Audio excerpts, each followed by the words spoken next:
Yo, yo, yo. Blessings and greetings in the name of the Most High Jah and His Son, Yahshua Messiah, Jesus Christ. Even in His new name, King of Kings, Lord of Lords, conquering Lion of the tribe of Judah, root of David, His Imperial Majesty, Kedemah Haile-Selassie the First, conquering Lion of the tribe of Judah. How y'all doing? I'm sorry I ain't been making any videos, but I've been sicker than a dog with this crazy throat, cold, sinus thing / dizzy in the morning for 2 or 3 hours to the point where I can barely stand up. And yeah, it's been like a week straight. I didn't even get to work for a week, so that's a total bummer. So I missed out on a week of work. But yeah, it was rough. And that's why all I really put up was that one video I just put up recently in the affidavit, because YouTube was messing with my vids. I would literally consciously choose to turn off mixing and clipping of certain videos. And then same thing with the comment section. Like, they kept turning the comment section off on part 4, that the expose video or whatever, on my wife.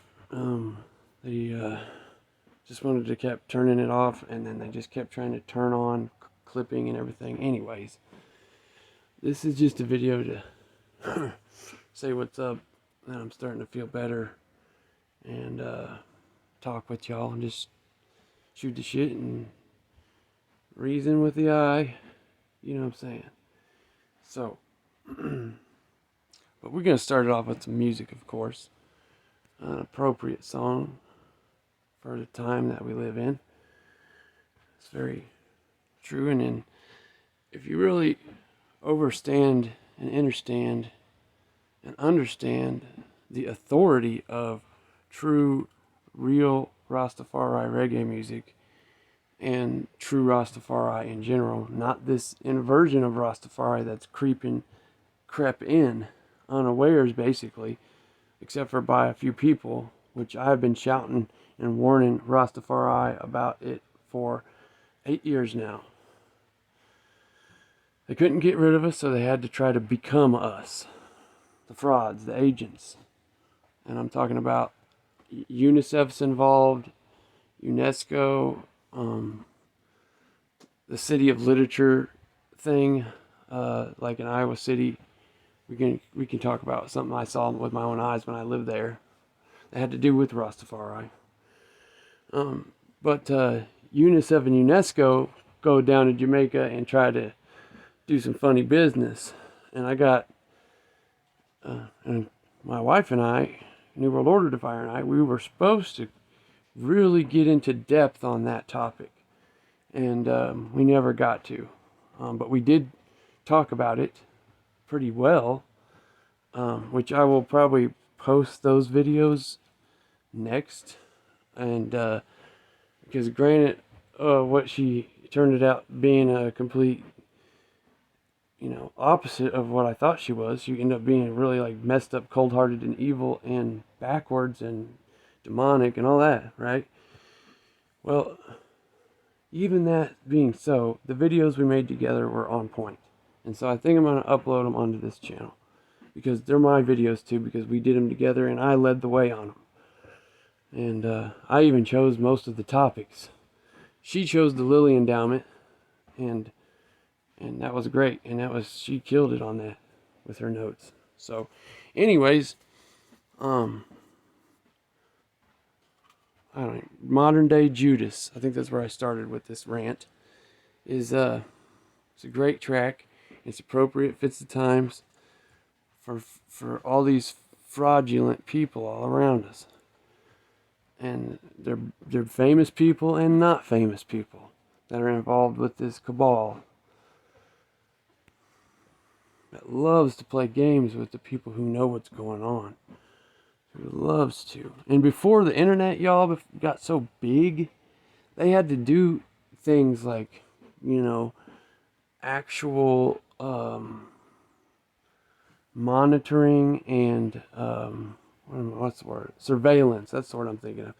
With a more raw, real approach, as in people had to actually bug your phone literally, or put a bug in your house, or cars sitting down the road from your house, like a couple blocks, watching you go in and out all the time. They don't have to do that anymore. We do it to ourselves with the cell phones and with all the tech. And that's why anytime, there's going to come a day. I resisted smartphones for a long time. Like, while everybody else was wondering why I still was buying the crappy phones that you couldn't listen to music on and get on the internet, they just kept, they would make fun of me like, you're right, you just keep buying that. And I'm like, I don't want that shit. I'm never going to get a smartphone. And then the music is what got me. Being able to listen to reggae anywhere, anytime, any reggae song, that's when I got the smartphone. Because it hit me. I was like, oh, holy shit, I can listen to reggae all the time. You know what I'm saying? And then I bought one, and I was like, oh, fuck. They got me. But point is eventually I'm getting rid of that stuff. That's the goal, is to eventually not have to have this kind of crap. Because but what I was going to say is, every time you get a new phone, especially a smartphone, of course, which we should all go back to old school and just have hardwired computers for our internet until the internet's done and over with. Okay, but make sure when you get a new phone, you go in and take the time. It takes you a couple hours sometimes, and just turn off all the permissions and dig through every type of setting and every aspect in every way, from your Google account to your device to everything, and turn off the shit you don't want on, that you don't consent to, because they automatically consent you to it when you buy the phone. It's already turned on. A lot of this shit is. And so go in and break your phone down and just turn a lot of that shit on, or off, And then if you need to use it, you can turn it on for the time you're using the app you're using it for, like location or whatever it is. So that's what I've always done. So, see, I don't even know how I got to talking about that. We're already 7 minutes in, and I've just been running my mouth. So let's go ahead and start this music here, okay? Jesse Royal, Modern Day Judas, excellent track, and I think y'all will appreciate it greatly. Now in comes the musical theme from the King's Offspring, Jesse Royal. Oh, by the way, did y'all see this? I'm going to rewind it for you. At the very beginning, he flashes like something that's like kind of making fun of subliminal messages, right? And it says, don't trust no politician. Period. None of them.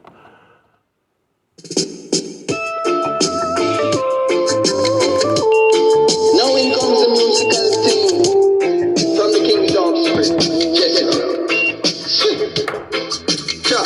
Some people you right, and them still choose to show you hate. Run them out of your yard.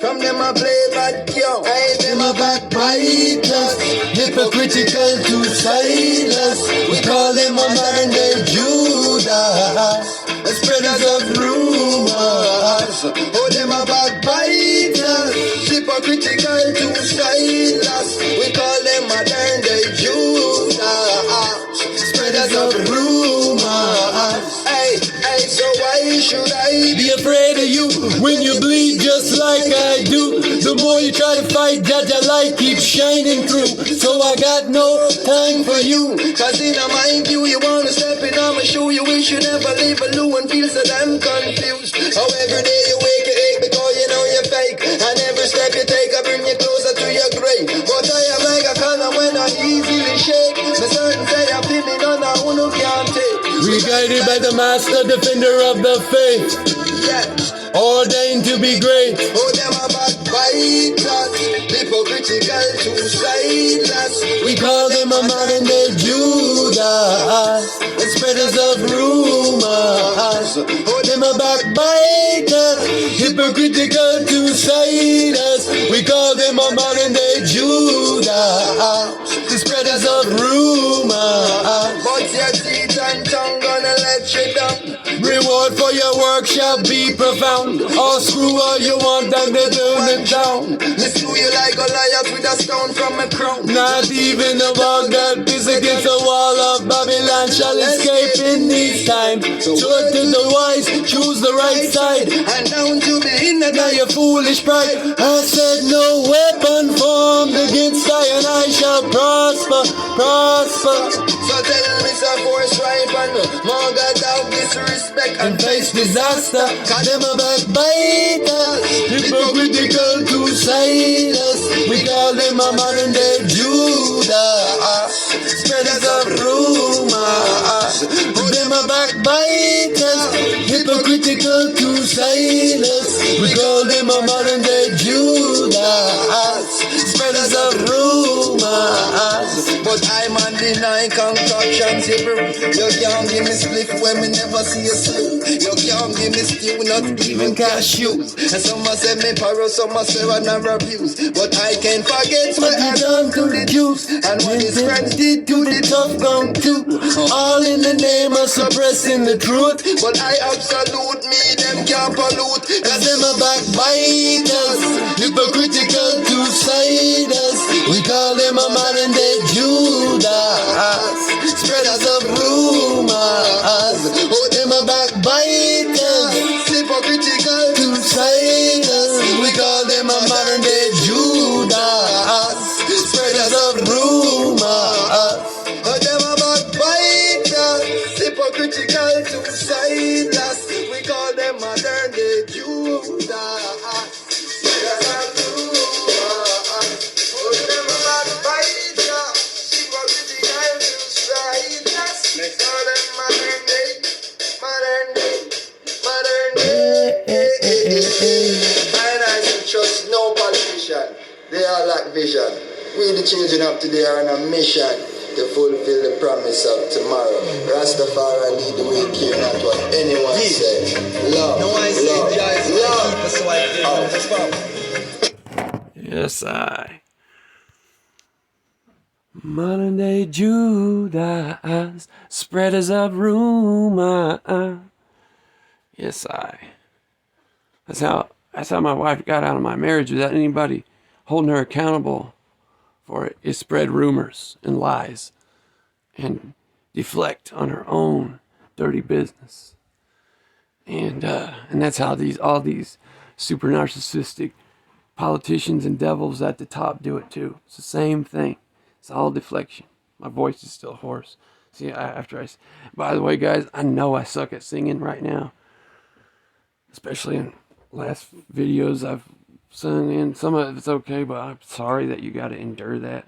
But I got to keep singing so that I get warmed back up so I'm better at singing again. Because I got robbed of 4+ years of singing.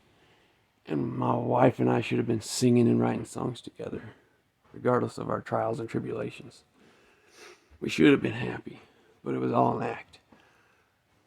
Even in the midst of those trials and tribulations, we should have been happy. Because Jah always made sure we had everything we needed. And I learned a lot from that whole thing. But this basically criminal activity against me is not going to be just ho ho hum hum. I learned a lot. It's not going to stand. I'm not having it. Especially,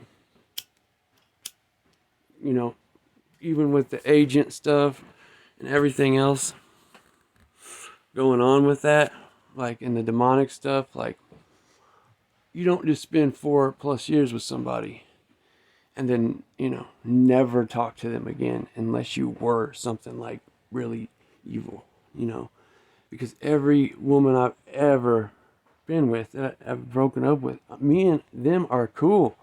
We've always been friends. And when I was younger, before I had a biblical moral standard, I'd always end up redating my old girlfriends like all the time, and it's just the way it's. I've always been friends with my girlfriends after breaking up with them. Even my first wife, when I got married when I was really young and dumb and just out of control still. I had no foundation built under me as a man. So I failed at that. But this time it was different. This time I had built a foundation of what I'm supposed to be as a husband, and I did that. And I did not slack. I would go to work sick a lot of times when I was sick. Very few times did I call off work in this entire marriage, you know. So I did my best, and with what I had been given or, you know, forced on me through artificially propagated ways by a fake wife, basically. And how she treated me and how that all worked out, like, for 4.5 years. I'd say I did a damn good job of continuing to do the right thing and being strong and just pushing through and just keep working and feeding her and taking care of her and cracking her back and giving her massages and making sure she has nice things like ice cream if she wants every once in a while. And see, I'm kind of a minimalist when it comes to clothing and stuff like that, so I could have been more conscious of, you know, where wore our shoes out, we done wore this out, we need to get new. I should have been more not obedient. I should have been more expedient on those kinds of things. But I always have just wore everything I've owned to smithereens, and then I go out and get more stuff. But we ended up getting new clothes from people gifting us clothes through the process too. And but anyways, I'm not saying I'm perfect. I'm just saying for what this was for me, and this is just a talking video. There's no point to this video. I'm just shooting the shit with y'all. But for what this was, I feel like I fulfilled my duty. If there was any sincerity and purpose of this marriage that had anything to do with goodness and not destruction, then I feel like I did a good job. In retrospect, knowing everything I know now, knowing that I was being cheated on the whole time, and that I was not told the truth about the character of what my wife was, and she never told me the truth about her age, her true past, what she had been doing recently before we got married. She didn't tell me the truth. And interestingly enough, I don't know if I said this before, but the boyfriend that she had before she was with me and got to marry me, which, by the way, she's telling people I was her boyfriend and I was her husband, and that's really messed up and fucking low. But anyways, where was I going? Oh, the dude that she was with before me, she told me that they hadn't been making love for a long time, like hardly ever throughout 2-year period. Like less than me and her were, you know, obviously. And that she didn't know why or whatever. And it's like, give me a break. You lied to me so much. Like, he didn't want to do it with you because you were cheating on him the whole time, and he probably just felt gross, like, and didn't know why. And she tried to tell me he was a Satanist and everything, and that could be true. She played this whole story like she was coming back to God and she was newly reborn Christian, but she had been walking it out for a couple years. And just like, come on. Like, all that is bullshit. Because if you were sincere about your Christianity or your Hebrew or your Rasta faith, basically any of the three believe in the Bible as a whole. They believe in righteous living as a whole and from the scriptures. They believe in the Messiah, and his sacrifice is what gets our clean slate to be forgiven and given remission of sins, right? And we all three believe in the Most High Father, you know, Yahweh, Jah, the Lord, right? So regardless of the faith, exactly, you come to me and you tell me that you're this sincerely, But at the end of our relationship, I find out all this stuff that's so anti-Christian, so anti-Bible, so anti-Rasta, so anti-Christian and Hebrew and all that, right? That you've been behaving in a way that's the opposite of a Christian, and that when you go back to your home and trick me into thinking that we're still married, and you're sweet talking me, and then you ghost me when I ask some questions, and then I find out all this stuff that you're doing currently and in the past. It makes me really, really doubt that you have a sincere faith in the Lord. Because if you were sincere and you felt like you had to get out of this marriage, and you hadn't been doing all this crazy, wicked prostituting and adultery actions behind my back, and then you left and went back to Canada, right? Well, like, whether you'd done that stuff behind my back or not, obviously that proves that what you've done behind my back proves that you were never sincere about your religious convictions in the first place. But you go back home and you're yoking yourself with all the people you told me were into all kinds of evil satanic stuff, basically, for lack of better words, that they were into some stuff that is not righteous and good. And that's immediately who you yoke yourself with, and you expect me not to question your behavior when you've been a recluse for so long, treated me like crap, didn't ever want to go out and be social, and didn't even want to go watch me play music and sing, and open for a really popular local musician that was just across the street from where we were living. I mean, all these things, you know. Like, how would I not question what was going on? And you know, if she had just told me the truth and ended our marriage with some sort of dignity, which would have been, you know, it would have been shocking for her to tell me, hey, you know, I needed to tell you this for a long time, but I've been sleeping with other people, all different kinds of people behind your back since pretty much we got married.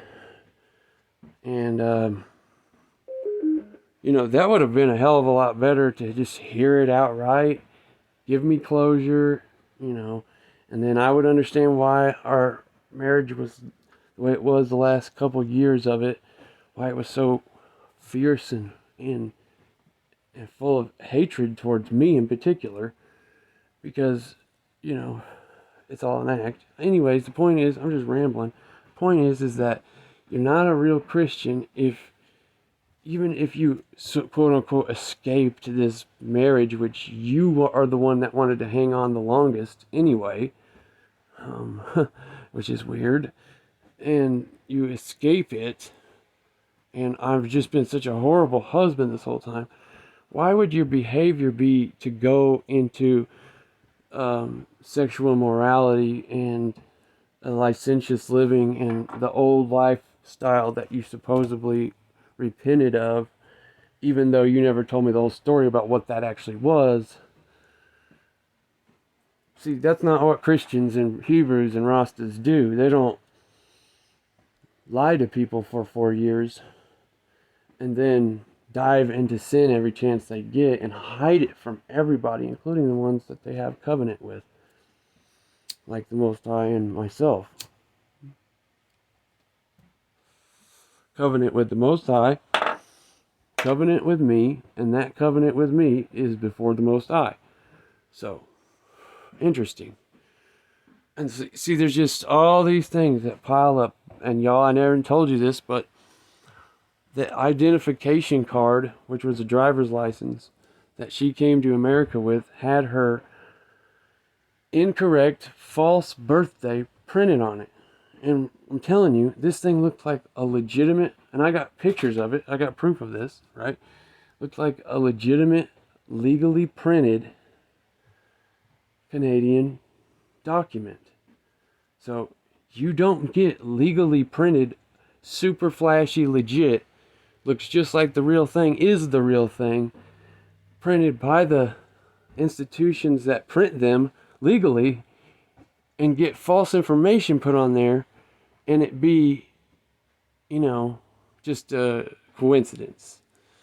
That's what happens with her, intelligence agents and spies. They get social security numbers, birth certificates, IDs with false information about them on there so they can pass as this or that individual, right?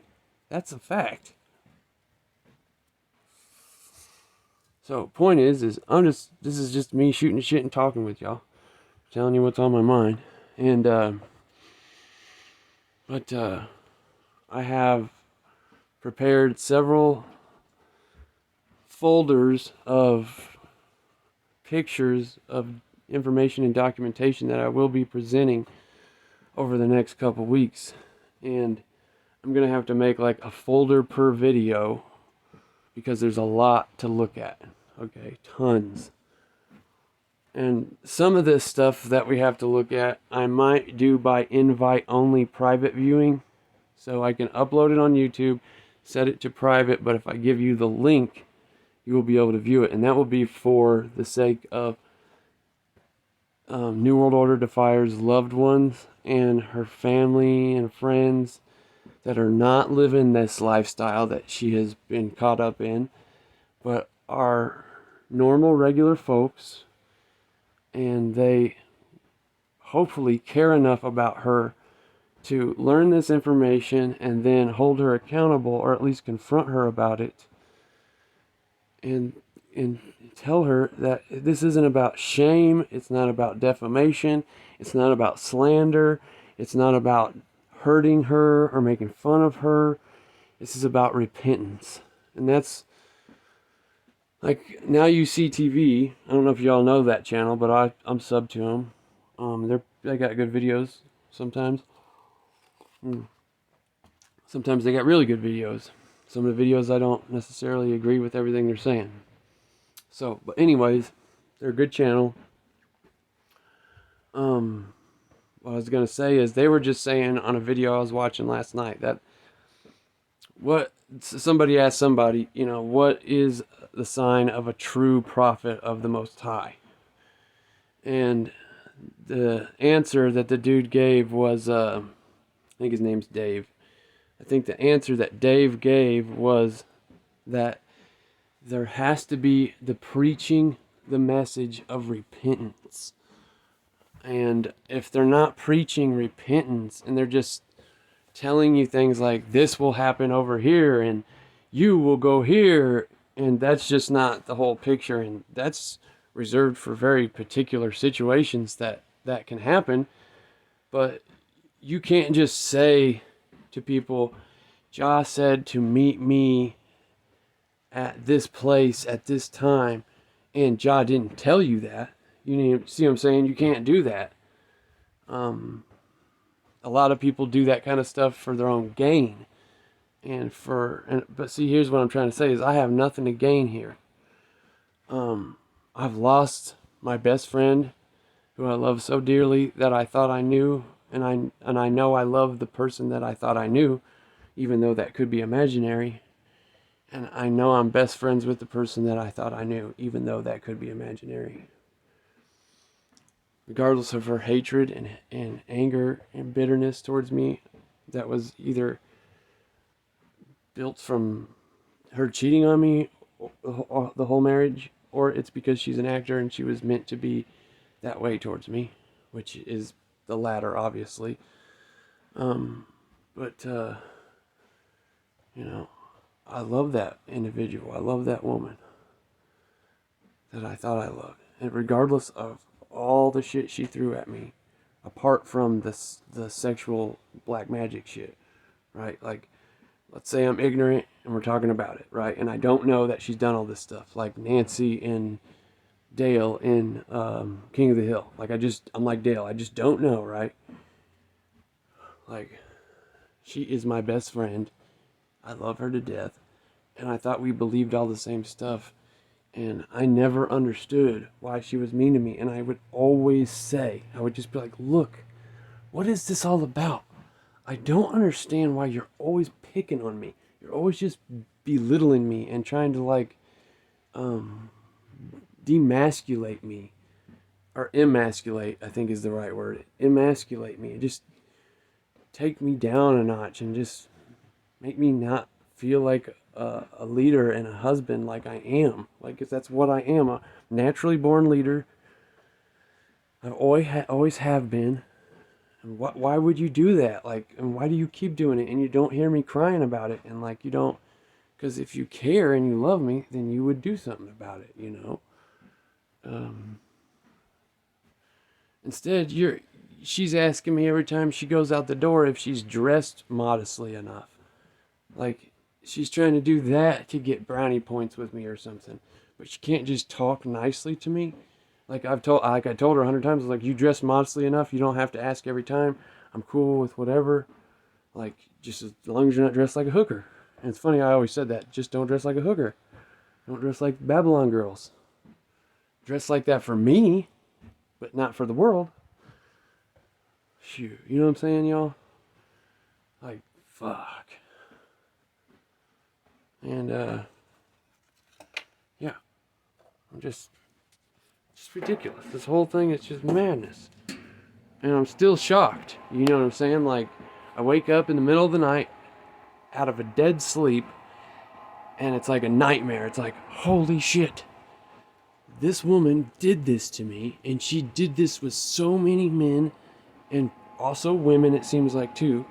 Which, by the way, I texted one of these numbers that had been texting, and it's one of the numbers she didn't try to delete or hide or anything. And because one day I had come home, and this person had just texted, and there was no thread of texting before this person texted when I got home. So she had previously deleted the whole conversation, right? But when I got home, this person texted when the phone was in my hand. And I was like, who's this?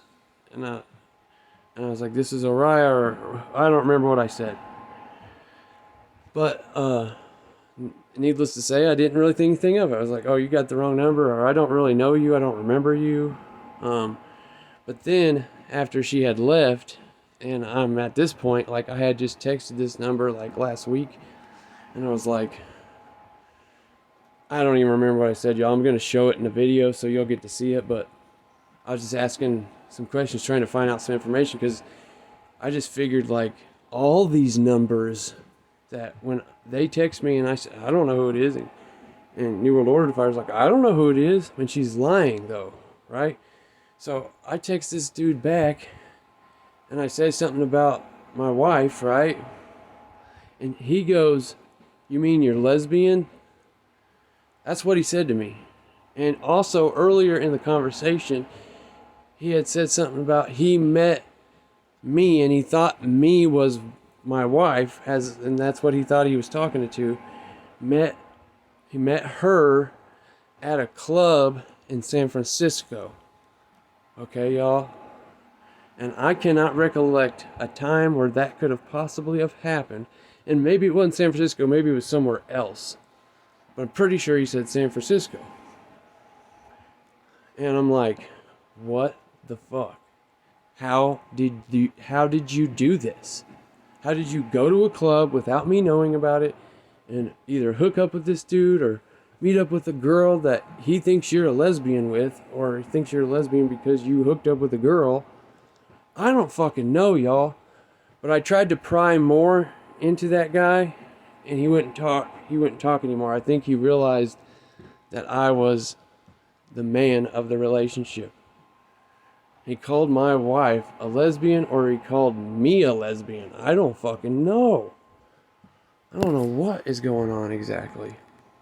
But I'm about to say dude's name without any fucking hesitation, because I looked at his Instagram or whatever. Dude looks like the shadiest fucking most backwards motherfucker ever.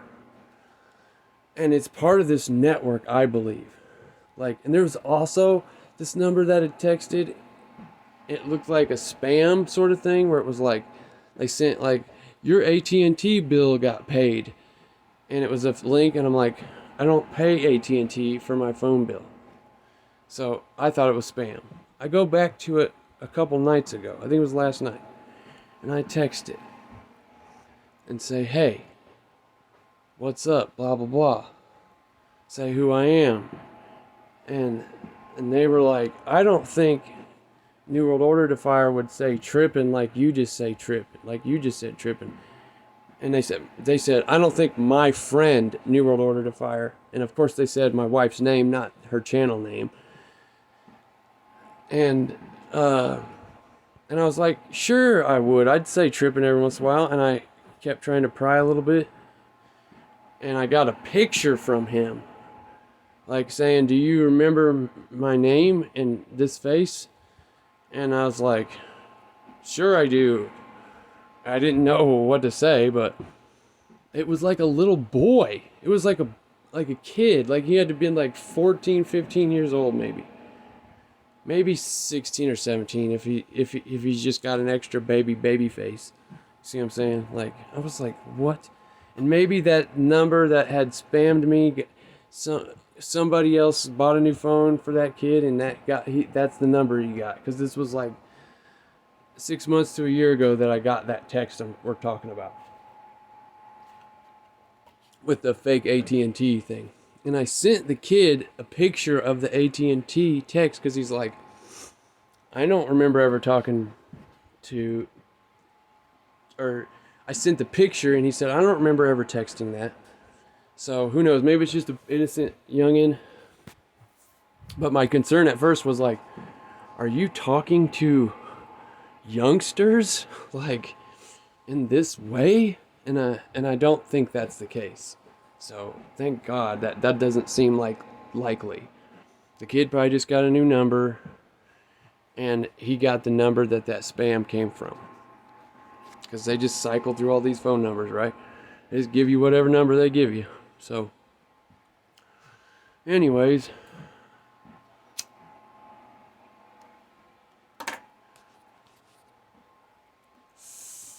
So, I'm going to try to mix it up a little bit and just do like, I'll do like one video about my agent, fake fraud wife, who committed fraud on me, basically. Not even basically, totally. That's exactly what happened. And then, because I can't handle doing it all in a row, y'all. It's too heavy for me. I'm still traumatized by it, and I probably will be the rest of my life.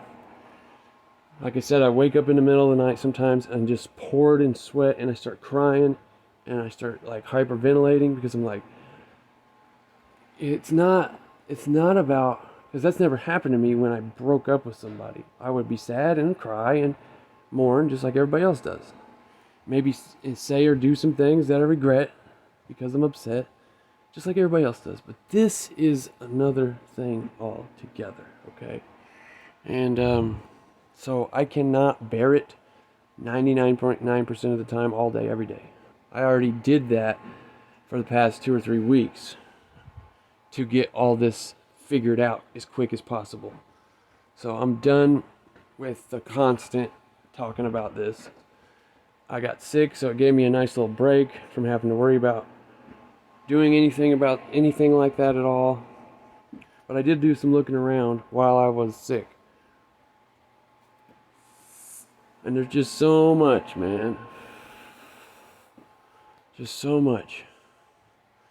And like I said, you wouldn't need to hide this much stuff about your life if all you did was come and cheat on me and just who knows why. Like if you're not an agent, why would you come down here, marry me, not have any patience for something as deep and as hardcore as marriage, and start cheating on me before you even lose your mind and we had to go to the hospital? You were cheating on me right off the bat. And I think it has to do with courting you and how I didn't want to have sex at first. And then we did end up having sex, and we shouldn't have because we were supposed to court longer. And then I backed off and said, no, we need to court. We need to court for real, and we need to just count that as a mess up and just start over. That's what I started to do. And then so here's the thing was the intention to do this the entire marriage, and the intention was to hurt and to destroy and to cause problems? Or was it that because I wanted to wait for sex in court for an extended time, like at least 6 months is what I was thinking, maybe a year, it caused temptation in her to just go ahead and say, you know what, I need this, and that's fine if we court and he doesn't want to have sex yet, but I'm going to go get me some anyway and just not tell him, and then I'll be satisfied, and then he'll eventually start, doing it with me all the time, and then we'll be good. Like, is that the mentality you were thinking? Or is it, because that doesn't seem reasonable of a person to even do that. That sounds like some bullshit. Like what kind of person are you? Like, you come to get married to somebody and they want to do it the right way, and then you just say, well, we'll do it the right way, but I'm going to get mine the whole time. You see what I'm saying? Like, so here I am, abstinent and depriving myself, and you're getting some the whole time and ruining the whole purpose of this. And to me, that just sounds like an agent move. It doesn't sound like, oh, I was tempted because of us courting, so I needed to get some. Like, and even if it was that, that's unacceptable. That means you have no self-control and you have no business being my wife in the first place. And you couldn't have been honest about sexual addiction up front. Like, see, guys, if she had come and said, I used to do all this stuff, I was a whore, I have a problem with sexual addiction, I haven't had sex with anybody for 3 or 4 weeks before I came to be with you, and I'd been like, oh my God, you should have told me that kind of baggage on the phone before you came. But I will entertain you, and I will definitely consider this and pray about it. And yeah, see what I'm saying, y'all? That's what a normal person would have done. But see, we're talking about somebody with a demonic overlay and multiple / borderline personality disorder. And I think calling it borderline is like not doing it justice. It's the old saying that they used to call it, the old terminology, multiple personality disorder. And that comes through being cracked-minded, as in your mind gets cracked by traumatizing mental, psychological, and physical abuse. That is how they make mind control subjects that will obey and do what they're told, and also are very good assets and tools to throw at dissenters. So we have what the idea is a weaponized marriage, a weaponized woman, a weaponized individual human being. I can do all manner of different problems, cause all different manner of problems, disrupt everything, okay? Disruption, okay? Disrupting my life from doing the things I was called to do, so that I would spend all my time caring for her. And everything revolved around her. And suddenly us making videos together just stops, and it's never even mentioned by her, really. And for a couple years I was like, we ought to start making videos again. Like, we're in a settled spot, let's do it, And she wouldn't want to do it. She would never say nothing. She made like a couple 2 or 3 minute videos here and there, and y'all have seen them on here, a couple of them, I think. But that's it. Without me involved. She just put them up. And I was fine with that, because whatever, if you feel inspired to do it, go for it, girl. But what happened to the team? We're a team together.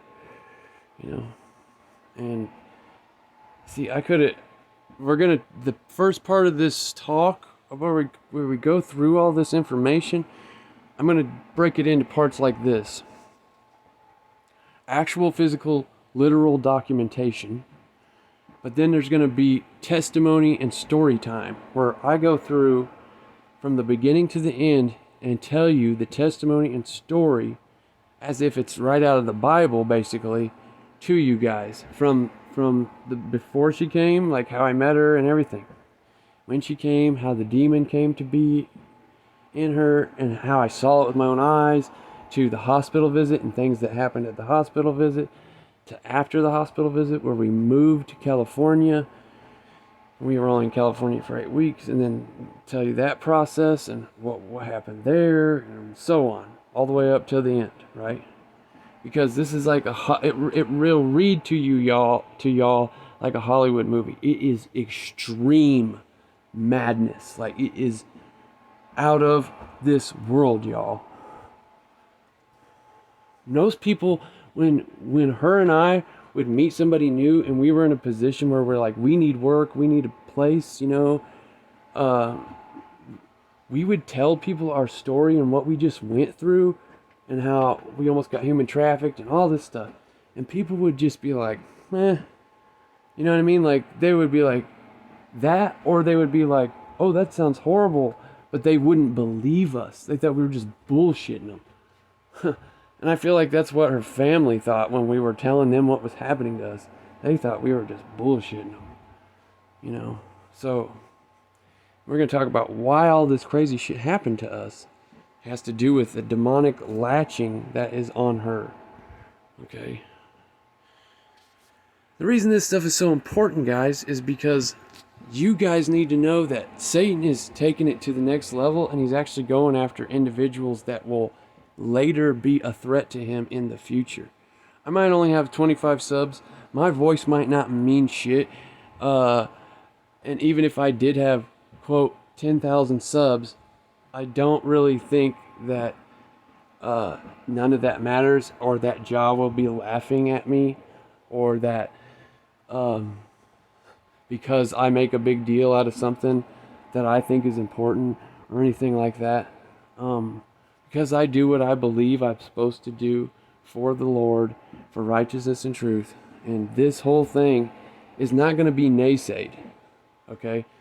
After it's laid all out, people are going to understand that this can happen to you. And it is not acceptable, it's not lawful, and it's illegal. And somebody is going to pay for what this is. Like, they're going to pay me for what happened. And really, when I get down to the nitty gritty of it, I don't want New World Order to fire to pay the most. I want the one above her to pay the most. And I don't just mean money. I mean punished. Because this stuff cannot go on and do this to other men or women in any way. The whole beast system needs to be destroyed. From top to bottom, all these agencies and institutions, they have to be dealt with in a lawful manner, arrested if they're found guilty. If they're not found guilty, then they're let go, right? Just like the Constitution says and everything else. Like, it's lawful and right. We're never going to win against the New World Order's bullshit with pitchforks and fire and torches and causing ruckus and causing havoc and disorder. That's not how you win this fight. You have to prove them guilty of breaking the code statutes, but most importantly, and what all that really matters, is that they're breaking the Constitution, moral law, natural law, common law, things that everybody in the earth would find abhorrent and wicked. Give them some, basic, common sense, like, about it all. It doesn't have to be so loopy and heady and conspiracy-y, theory-y. Like, when people are talking, we're not talking about Bigfoot here. We're talking about people who are criminals that so happen to be able to run our world that need to be locked the fuck up. Period. Okay? So, it's just that simple. Like, we don't need to, they want us to accept that this is the world they're building and that's what we're going to go in and have to agree to be a part of. No. I'm not agreeing, I'm not consenting, and I'm not going to be a part of it. I'm going to do everything I can in my life to tear it down and stop it from happening. Because it's already happened. We just have to stop the next thing that they're building and the next thing they're building. And the only way to do that is by going for the nape of the neck, cutting the head off. Okay? Cut the head off.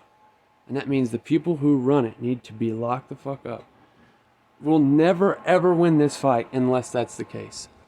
Unless true international morality is the justice upon the land. Okay? It's international morality. Period. Haile Selassie warned us that that's what is at stake. That's what we're going to lose, is international morality if we continue to let this global dragon cabal continue in its operations. It is already defiled the morality of many nations. How many, think about what I just went through. There is no morality from this woman in any way, shape, or form. She had no regard for any morality. How many of your children have no regard for morality? How many in your family? How many friends? It's spread everywhere. We're losing international morality. Just like Haile Selassie warned us. If we don't take a stand against the dragon, we're running out of time to take a stand. Okay, it can be two different ways. And it's always going to be the way that Jah intends it, of course. But Jah also looks to see for repentance and courage, and for those who are willing to put their life on the line for truth, righteousness, and freedom, and for their brothers and sisters. Okay, and if he sees enough of that, he can make things happen faster than we expect them to happen, right? So, my point is a lot of people have this la-di-da attitude, like whatever's going to happen is going to happen, and what choices we make don't make any difference. And show me in the Bible where it says that. Okay? Things are written, things will come to pass. But that whole attitude is wrong. Okay? You are supposed to stand up and do something about it. And not by picking left-wing or right-wing politicians. We're talking about systemic international corruption. That's like a giant spider web, okay? Enough is enough. We got to put it down. We got to put these dragon devils down. No more eugenics on the earth. No more fake food. No more poison in air, food, and water. No more GMOs, no geoengineering. No more vaccines, none of this shit. No more creating viruses in a lab for research. None of it, okay? It all needs to be swept up and burnt. Because it's a fucking mess, okay? So, point is that, of course, God's word will come to pass.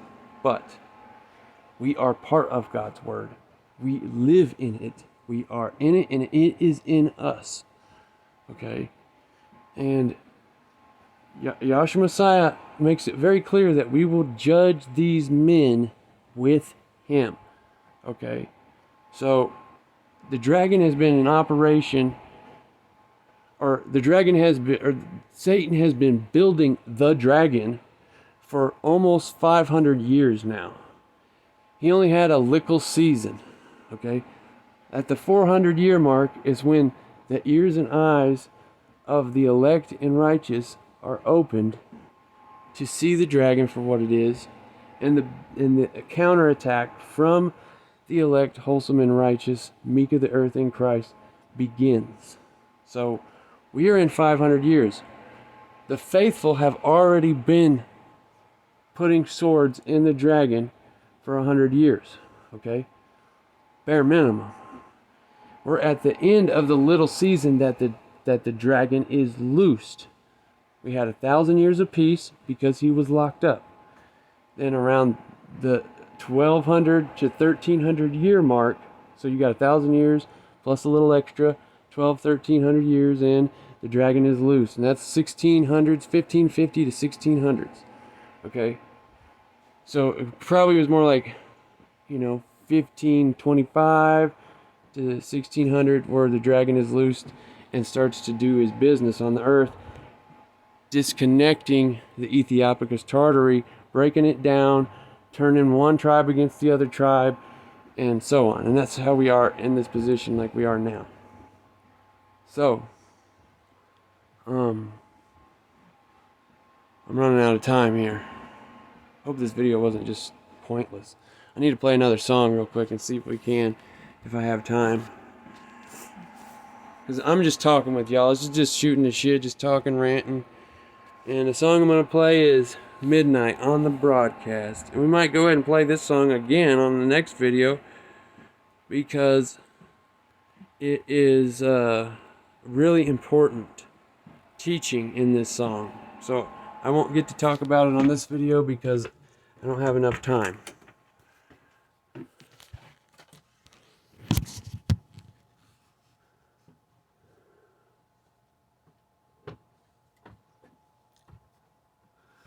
If it'll load. Come on. There we go.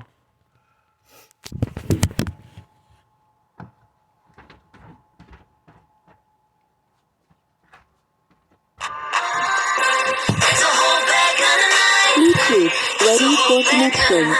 Oh, shut up with the ads. Bluetooth connected. Sorry, guys. I didn't know there was gonna be ads. Pulse. Breathe it in.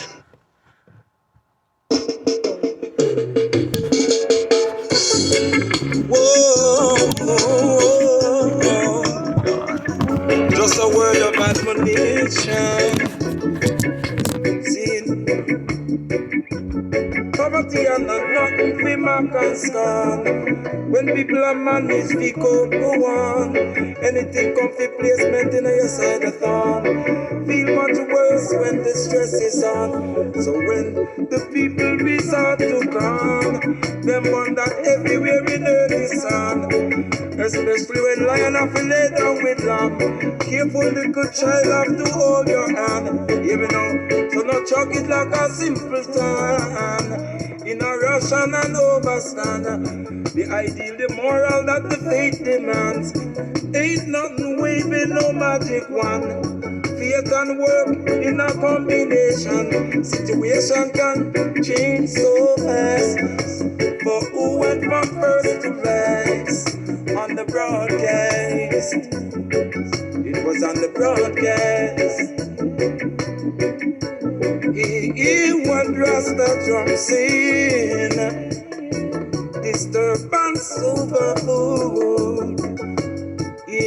These times are harsh and rude. You have 5-year-old national catastrophe where help still can't reach yet. As if the whole world forget. They wandering relocate we collect. Bother to bother refugee neglect. With the host country in economic trouble themselves. A collective vibration for the good of where you dwell. In the occupational tightening of belt. It hurt people suffering to see wasted extravagance. Poverty and nothing for Pakistan. When people are managed to go on, anything come for placement in your side of town. Feel much worse when the stress is on.